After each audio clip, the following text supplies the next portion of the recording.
வணக்கம் நண்பர்களே.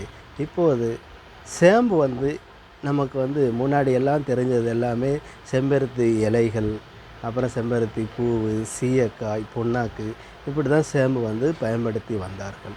ஆனால் உண்மையான சேம்பு கண்டுபிடிச்சது நம்ம இந்தியாவிலேருந்து தான். 1816ல் சாதிக் முகமது என்பவர் தான் இங்கிலாந்தில் போய் அந்த சேம்பு கண்டுபிடிச்சார்.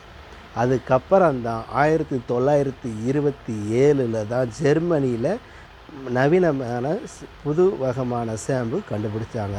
ஆனால் அதோட ஆணிவேர் நம்ம இந்தியாவு தான் ஃபஸ்ட்டு. எதாக இருந்தாலும் சரி, அந்த அளவுக்கு கண்டுபிடிச்சது நம்ம அந்த தலைக்கு தைக்கிற சேம்பு எல்லாமே ஃபஸ்ட்டு கண்டுபிடிச்சது 1816 ஒரு பெங்காலி. அதுவும் அவருடைய பெயர் சாதிக் முகமது. இப்போ சேம்பு கண்டுபிடிச்சது இதுதான். அது தெரியாதவர்களுக்கு தெரிந்து கொள்வதற்காக தான் இந்த காணொளி. நன்றி.